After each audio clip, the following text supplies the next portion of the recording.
اللہ تبارک و تعالیٰ فرماتا ہے کہ جب میرے بندے کی عمر 40 سال ہو جاتی ہے تو میں اس کو 3 قسم کی بیماریوں سے محفوظ کر دیتا ہوں۔ پھر جب اس کی عمر 50 سال ہو جاتی ہے تو میں اس کی ماں اور بیوی کو۔ بسم اللہ الرحمن الرحیم۔ السلام علیکم محترم ناظرین، شروع اللہ کے نام سے جو بڑا مہربان نہایت رحم کرنے والا ہے۔ اربوں خربوں درود و سلام خاتم النبیین محمد مصطفیٰ صلی اللہ علیہ وسلم پر، آپ کی آل و اولاد پر، آپ کے تمام اصحاب پر۔ اللہ تعالیٰ مغفرت فرمائے آپ کی، میری اور ساری امت کے مسلمانوں کی، آمین۔ محترم ناظرین، اللہ تبارک و تعالیٰ نے قرآن مجید فرقان حمید میں ارشاد فرمایا، اور ہم جس کو لمبی عمر دیتے ہیں تو ہم اس کی جسمانی بناوٹ کو ابتدائی حالت کی طرف لوٹا دیتے ہیں، بس کیا وہ سمجھتے نہیں ہیں؟ صاحب تبیان القرآن اس آیت کریمہ کی تفسیر میں تحریر فرماتے ہیں کہ کفار یہ کہہ سکتے تھے کہ ہم دنیا میں بہت کم عرصہ رہے تھے، اگر ہم دنیا میں زیادہ عرصہ رہتے تو اے ہمارے رب، ہمارے ایمان و عمل میں کوئی کمی کوئی کوتاہی نہ ہوتی۔ اللہ تعالیٰ نے اس آیت کریمہ میں ان کے اس عذر کو رد فرمایا۔ اس کا خلاصہ یہ ہے کہ کیا تم کو یہ معلوم نہیں کہ تم دنیا میں اپنی عمر کے اس حصے تک پہنچے تھے جب تمہارے قوی کمزور ہو چکے تھے، اور ہم نے تم کو اتنی لمبی زندگی دی تھی جس میں اگر تم چاہتے تو غور و فکر کر کے ایمان لا سکتے تھے۔ کیا ہم نے تمہیں اتنی عمر نہیں دی تھی جس میں جو شخص نصیحت قبول کرنا چاہتا وہ نصیحت قبول کر لیتا، اور تمہیں اس عذاب سے ڈرانے والا بھی آ چکا تھا؟ انسان کی زندگی مختلف ادوار میں گزرتی ہے، اور اس کے جسم کے متعدد اور مختلف کیفیات کا ترتب ہوتا ہے، اور اس کی ابتدا تراب یعنی مٹی سے ہوئی ہے۔ پھر یہ مٹی نبات کی شکل میں ڈھل جاتی ہے، اور سبزہ اس کی غذا بنتا ہے، اور غذا خون بناتی ہے، پھر نطفہ بناتی ہے، پھر نطفہ رحم میں جا کر القمہ جمع ہوا خون بن جاتا ہے، پھر مضفہ گوشت کی بوٹی بن جاتا ہے، پھر اس کی ہڈیاں بنائی جاتی ہیں اور اس میں روح ڈالی جاتی ہے، اور جب ماں کے پیٹ میں بچے کی شکل مکمل ہو جائے تو اس کو جنین کہتے ہیں، جب وضع حمل ہو جائے تو اس کو ولید کہتے ہیں، ماں کا دودھ پینے لگے تو اسے رضیع کہتے ہیں، ٹھوس غذا کھانے لگے تو اس کو فطیم کہتے ہیں، کھیلنے کودنے کی عمر کو پہنچ جائے تو اس کو صبی کہتے ہیں، آنکھوں کو بھانے لگے تو اسے غلام کہتے ہیں، چہرے پر سبزہ پھوٹنے لگے تو اس کو مراحق کہتے ہیں، بلوغت کو پہنچ جائے تو اس کو بالغ کہتے ہیں، جوان ہو جائے تو شباب کہتے ہیں، پختہ عمر ہو جائے تو رجل کہتے ہیں، جب 30 سال کی عمر کو ہو جائے تو کہول کہتے ہیں، 40 سال کی عمر ہو تو شیخ کہتے ہیں، 60 سال کی عمر ہو تو شیخ فانی، اور عمر ڈھلتے ڈھلتے جب موت کی دہلیز تک پہنچ جائے، ہڈیاں کمزور ہو جائیں، جسم لاغر ہو جائے، حافظہ کمزور ہو جائے تو اس کو ارذل عمر کہتے ہیں۔ پھر اس کے بعد وہ میت ہو جاتا ہے، اور مرنے کے بعد پھر تراب یعنی مٹی ہو جاتا ہے، اور مٹی سے اس کی ابتدا ہوئی تھی، پھر بالآخر مٹی بن جاتا ہے۔ لہٰذا انسان کی عمر کا کارآمد حصہ وہ ہوتا ہے جب وہ جوان ہوتا ہے۔ عمر کے اس حصے کی قدر کرنی چاہیے، اور اس عمر میں زیادہ سے زیادہ نیکیاں کرنی چاہیے۔ حدیث پاک میں ارشاد ہے کہ آپ صلی اللہ علیہ وسلم نے فرمایا، 5 چیزوں کے آگے غنیمت جانو: اپنی زندگی کو موت آنے سے پہلے، اپنی فراغت کو مشغول ہونے سے پہلے، اپنی خوشحالی کو تنگ دستی سے پہلے، اپنی جوانی کو بڑھاپے سے پہلے، اپنی صحت کو بیماری سے پہلے۔ حضرت ابن مسعود رضی اللہ تعالیٰ عنہ بیان کرتے ہیں کہ نبی اکرم صلی اللہ علیہ وسلم نے فرمایا، ابن آدم قیامت کے دن اس وقت تک اپنے رب کے سامنے سے قدم ہٹا نہیں سکے گا جب تک کہ اس سے 5 چیزوں کے متعلق سوال نہ کر لیا جائے: اس نے اپنی عمر کس چیز میں فنا کی، اس نے اپنی جوانی کو کن کاموں میں بسیدہ کیا، اس نے اپنے علم کے مطابق کیا عمل کیا۔ حضرت انس رضی اللہ تعالیٰ عنہ بیان کرتے ہیں کہ نبی کریم صلی اللہ علیہ وسلم نے فرمایا، اللہ تبارک و تعالیٰ جس شخص کی عمر اسلام میں 40 سال تک پہنچا دے، اللہ تعالیٰ اس سے کئی قسم کی بلاؤں کو دور کر دیتا ہے، جذام، مرض اور شیطان کے غضب ناک کرنے کو۔ اللہ تعالیٰ جس شخص کی عمر اسلام میں 50 سال تک پہنچا دے، اللہ تعالیٰ اس پر حساب کو آسان کر دیتا ہے۔ عمر کا ہر حصہ اللہ کی نعمت ہے، لیکن ارذل عمر سے پناہ مانگنی چاہیے۔ اللہ تعالیٰ نے قرآن کریم فرقان حمید میں ارشاد فرمایا، اور اللہ نے تمہیں پیدا کیا، پھر وہی تم کو وفات دے گا، اور تم میں سے بعض کو ارذل ناکارہ عمر کی طرف لوٹا دیا جاتا ہے تاکہ انجام کار وہ حصول علم کے بعد کچھ نہ جان سکے۔ حضرت سعد رضی اللہ تعالیٰ عنہ بیان کرتے ہیں کہ نبی کریم صلی اللہ علیہ وسلم نمازوں کے بعد ان چیزوں سے پناہ طلب کرتے تھے: اے اللہ، میں بزدلی سے تیری پناہ میں آتا ہوں، اور میں اس سے تیری پناہ میں آتا ہوں کہ مجھے ارذل عمر کی طرف لوٹا دیا جائے، اور میں عذاب قبر سے تیری پناہ میں آتا ہوں۔ اس حدیث پاک میں آپ صلی اللہ علیہ وسلم نے ارذل عمر سے پناہ مانگی ہے۔ یہ ارذل عمر ہے کیا؟ اس بارے میں علامہ عینی لکھتے ہیں کہ ارذل عمر سے مراد یہ ہے انسان اس قدر بوڑھا ہو کہ کمزور ہو کر اپنے بچپن کی ابتدائی حالت کی طرف لوٹ جائے، اس کی سماعت اور بصارت کمزور ہو جائے، اس کی عقل کام نہ کرے اور سمجھ میں کوئی بات نہ آئے، وہ فرائض کو ادا نہ کر سکے اور اپنے ذاتی کام نہ کر سکے، اپنی پاکیزگی اور صفائی کا خیال نہ رکھ سکے اور اپنے گھر والوں پر بوجھ ہو جائے اور وہ اس کی موت کی تمنا کرنے لگے، اور اگر اس شخص کا گھر بار نہ ہو اور وہ بالکل تنہا ہو تو اس سے بڑی اور کیا مصیبت ہوگی۔ اللہ تبارک و تعالیٰ ایسی عمر سے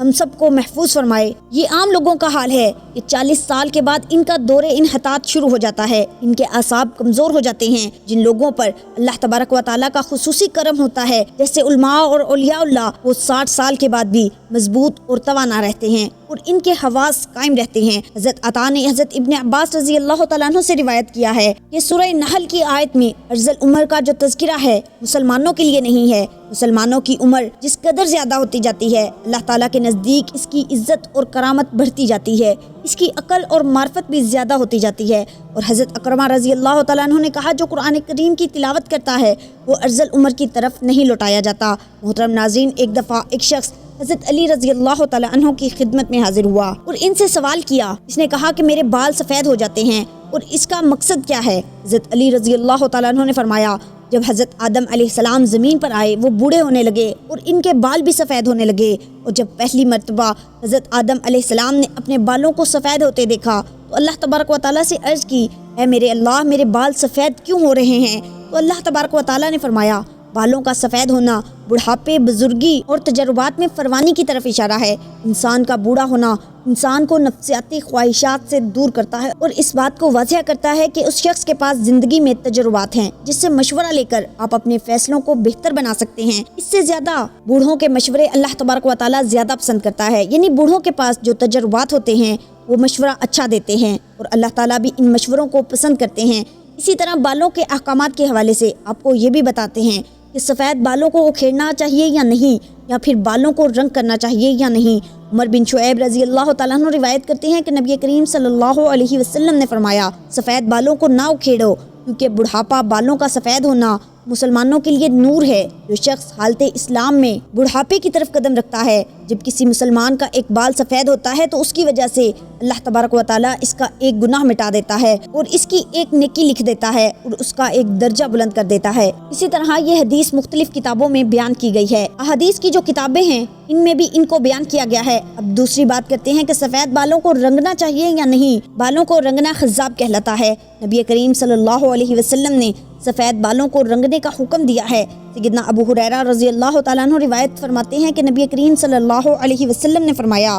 رسول اکرم صلی اللہ علیہ وسلم نے فرمایا بڑھاپا بالوں کی سفیدی کو خضاب کے ذریعے بدل ڈالو اور خضاب نہ لگانے میں یہودیوں کی مشابہت نہ کرو۔ اسی طرح ایک دوسری روایت ہے کہ آپ صلی اللہ علیہ وسلم نے فرمایا یہودی اور نصرانی یعنی عیسائی خضاب نہیں لگاتے، لہٰذا تم ان کے خلاف کرو یعنی خضاب لگاؤ۔ اسی طرح ایک اور جگہ بیان کیا گیا ہے کہ مہندی کا خضاب لگانا یا مہندی میں کوئی چیز ملا کر سفید بالوں کو رنگ کرنا بھی جائز ہے، زرد خضاب لگانا بھی ٹھیک ہے۔ سیدنا ابن عمر رضی اللہ تعالیٰ عنہ سے روایت ہے کہ نبی کریم صلی اللہ علیہ وسلم دم دباغت دیے ہوئے اور بغیر بال کے چمڑے کا جوتا پہنتے، اپنی ریش یعنی کہ داڑھی مبارک پر آپ ورش جو ایک گھاس ہے جو یمن کے علاقے سے ملتی ہے اس کے ذریعے اور زعفران کے ذریعے رنگ لگاتے تھے۔ مہندی لگانا جائز کہلاتا ہے، لیکن کچھ علماء کے نزدیک کہا جاتا ہے کہ رنگ لگانا جائز نہیں ہے، یعنی کہ مہندی تو لگائی جا سکتی ہے لیکن جو آج مختلف قسم کی پروڈکٹ سامنے آ چکی ہیں، کیمیکلز جو ہیں جن سے رنگ لگایا جاتا ہے جو آپ کی جلد پہ لگ جاتے ہیں، اگر اس کو جلدی نہ اتارا جائے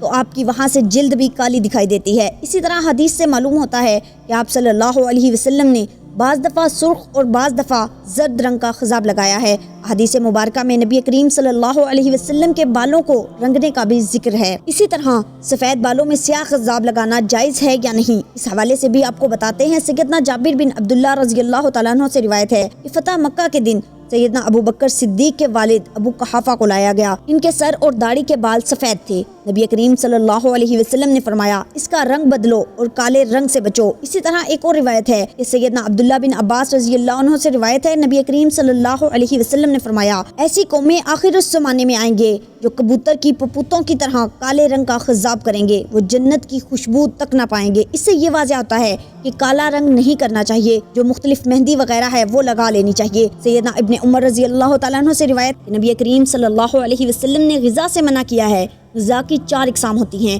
سب سے پہلے یہ ہے کہ سر کے سارے بال نہ منڈوانا، بلکہ جگہ جگہ سے پھٹے ہوئے بادلوں کی طرح ٹکڑوں سے منڈوانا، جبکہ دوسری ہے وہ یہ ہے کہ درمیان سے سر کے بال منڈوانا اور اطراف سے بال چھوڑ دینا، جبکہ تیسری یہ ہے کہ اطراف سے منڈوانا اور درمیان سے سر کے بال چھوڑ دینا، جبکہ چوتھی یہ ہے کہ آگے سے بال منڈوانا اور پیچھے سے چھوڑ دینا۔ جو آج ہم مختلف فیشنز دیکھتے ہیں، مختلف سٹائلز دیکھتے ہیں جو مغرب سے ہمارے معاشرے میں آتے ہیں، ان سے منع کیا گیا ہے۔ علامہ ابن تمیمہ رحمۃ اللہ علیہ فرماتے ہیں کہ عدل و انصاف قائم کرنے کے لیے اللہ اور اس کے رسول نبی کریم صلی اللہ علیہ وسلم کی کمال صحبت اور شفقت سے انسانی جسم میں بھی عدل کا خیال رکھو کہ سر کا بعض حصہ منڈوا کر اور بعض حصہ ترک کر کے سر کے ساتھ بے انصافی نہ کی جائے، بالوں سے کچھ حصہ سر کا ننگا کر دیا جائے اور کچھ حصہ ڈھانپ لیا جائے، یہ ظلم کی ایک قسم ہے۔ اسی طرح سیدنا ابن عمر رضی اللہ تعالیٰ عنہ سے روایت ہے کہ نبی کریم صلی اللہ علیہ وسلم نے ایک بچے کو دیکھا، اس کے سر کا کچھ حصہ منڈا ہوا تھا اور کچھ چھوڑا ہوا تھا،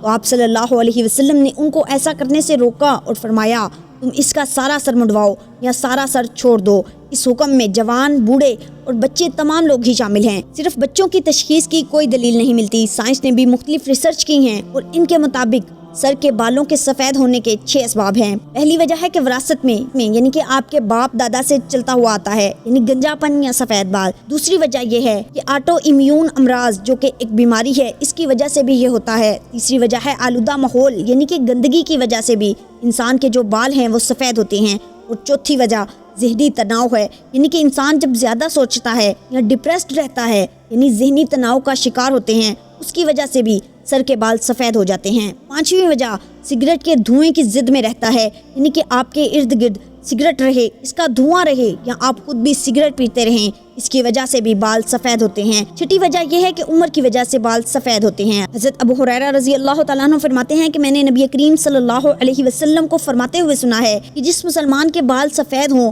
وہ اپنے سفید بالوں کو نہ اکھاڑے، کیونکہ قیامت کے دن سفید بال بندے کے لیے نور بن کر ظاہر ہوں گے۔ سفید بالوں کے بدلے اللہ تبارک و تعالیٰ جتنی تعداد میں سفید بال ہوں گے، سفید بال کے حساب سے اس بندے کی نیکیوں میں اضافہ کر دے گا اور ایک ایک بال کے بدلے اس کے گناہوں کو مٹا دے گا۔ یحییٰ بن سعید سے مروی ہے کہ میں نے سعید بن مسیب رضی اللہ تعالیٰ عنہ سے یہ فرماتے ہوئے سنا کہ حضرت ابراہیم علیہ السلام دنیا میں سب سے پہلے فرد ہیں جس نے اپنی مونچھوں کو کاٹ دیا، اور آپ علیہ السلام جب بڑھاپے کو پہنچے تو آپ علیہ السلام کے بال سفید ہو گئے، تو آپ علیہ السلام نے اللہ تبارک و تعالیٰ سے پوچھا کہ اے میرے مالک یہ کیا ماجرا ہے؟ تو اللہ تعالیٰ نے آپ علیہ السلام کو جواب دیا، اے میرے دوست یہ میری رحمت ہے، بالوں کے سفید ہونے سے انسان کی شان و شوکت، عزت و وقار بڑھ جاتا ہے اور تمام برے کاموں سے بچنے کی علامت ہے۔ حضرت ابراہیم علیہ السلام نے عرض کیا، اے میرے مالک و مولا یہ تو تیری بڑی شان ہے، اے اللہ میرے وقار کو بلند فرما۔ نبی کریم صلی اللہ علیہ وسلم کا فرمانے عالی شان ہے، جو مسلمان بوڑھا ہو گیا تو اس کا بڑھاپا اس کے لیے قیامت کے دن نور بن کر ابھرے گا۔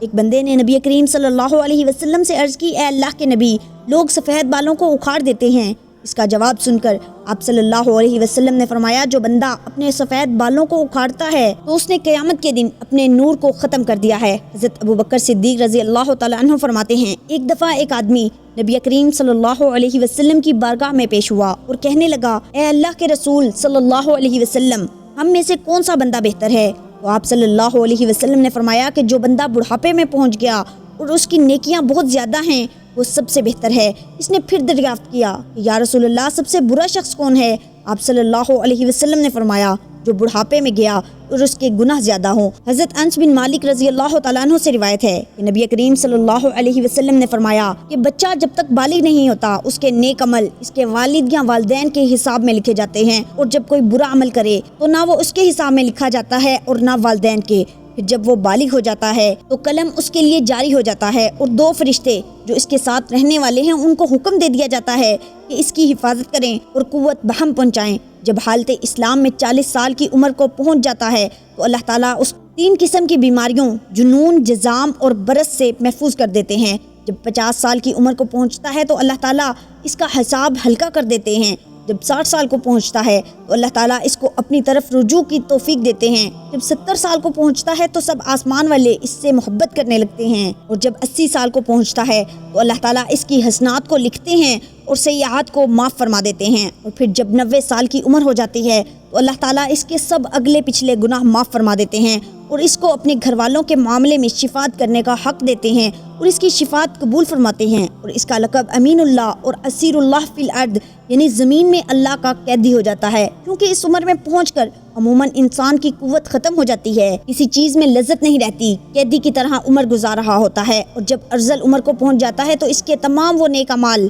نامہ اعمال میں برابر لکھے جاتے ہیں جو وہ اپنی قوت و صحت کے زمانے میں کیا کرتا تھا، اور اگر اس سے کوئی گناہ ہو جاتا ہے تو وہ لکھا نہیں جاتا۔ حضرت جابر رضی اللہ تعالیٰ عنہ سے روایت ہے کہ نبی کریم صلی اللہ علیہ وسلم نے فرمایا، حضرت جبرائیل علیہ السلام ابھی میرے پاس آئے اور فرمایا کہ قسم ہے مجھے اللہ تبارک و تعالیٰ کی جس نے آپ کو حق و سچ کے ساتھ بھیجا ہے، ایک آدمی نے 500 سال تک سمندر میں ایک پہاڑ کے اوپر رہ کر اللہ تبارک و تعالیٰ کی عبادت میں گزار دیے۔ یہ پہاڑ تقریباً 30 مربع میل پر مشتمل ہے۔ یہ پہاڑ کئی سینکڑوں میل میں پھیلے سمندر کے اندر واقع ہے۔ اللہ تبارک و تعالیٰ نے اس بندے کے لیے اس پہاڑ پر میٹھے پانی کا چشمہ عطا کر دیا ہے جس کی دھار ہاتھ کی انگلی کے برابر ہے۔ اس پہاڑ کے پاس ایک انار کا درخت اگایا ہے جس پر ہر دن ایک انار لگ جاتا ہے۔ وہ بندہ پہاڑ سے نیچے آتا ہے، انار سے پیٹ بھرتا ہے، پھر وضو کرتا ہے اور اللہ تبارک و تعالیٰ کی عبادت میں مصروف ہو جاتا ہے۔ پھر جب اس نیک بندے کی موت کا وقت آیا تو اس نے اللہ تبارک و تعالیٰ سے دعا کی ہے، اے اللہ میری موت سجدے کی حالت میں آئے اور میرے جسم کو پاک و صاف جگہ پر محفوظ کر دیا جائے،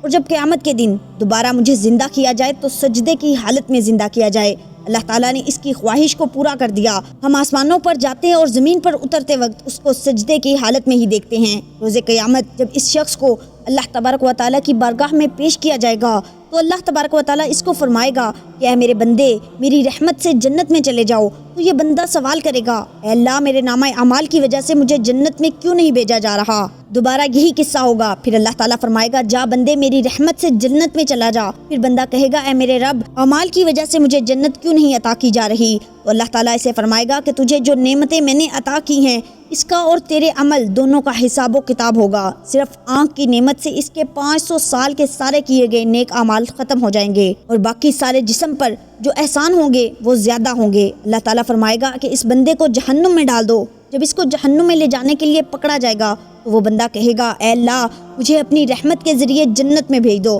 اللہ تبارک و تعالیٰ فرمائے گا میرے اس بندے کو ادھر لاؤ۔ جب اس کو لایا جائے گا تو اللہ تبارک و تعالیٰ فرمائے گا کہ تجھ کو پیدا کرنے والا کون ہے؟ وہ بندہ کہے گا اے اللہ تبارک و تعالیٰ آپ ہی مجھے دنیا میں زندگی دینے والے ہیں۔ پھر اللہ تبارک و تعالیٰ فرمائے گا کہ تجھ کو 500 سال تک زندہ رکھ کر عبادت کی توفیق دینے والا کون ہے؟ وہ جواب دے گا یا اللہ آپ نے ہی مجھے زندہ رکھا اور عبادت کی ہمت دی۔ اللہ تبارک و تعالیٰ فرمائے گا کہ تجھے سمندر میں پہاڑ کے اوپر کس نے پہنچایا اور وہاں پانی اور انار مہیا کرنے والا کون ہے؟ بندہ جواب دے گا یا اللہ آپ نے ہی مجھے وہ سب کچھ عطا کیا ہے۔ اللہ تبارک و تعالیٰ فرمائے گا کہ تیرے کہنے پر ہی میں نے تیری جان سجدے کی حالت میں نکالی اور سجدے کی حالت میں دوبارہ ڈال دی، یہ سب میری رحمت کی وجہ سے ہی ہوا ہے، میں اب بھی تجھے اپنی رحمت کے ذریعے ہی جنت میں داخل کر رہا ہوں۔ حضرت جبرائیل علیہ السلام نے فرمایا اے اللہ کے نبی صلی اللہ علیہ وسلم دنیا اور آسمان میں جو کچھ بھی ہے وہ اللہ کی رحمت ہے۔ اللہ تبارک و تعالیٰ ہمیں اپنی رحمت کے سائے میں رکھے اور ہمیں اپنی رحمت سے جنت عطا فرمائے،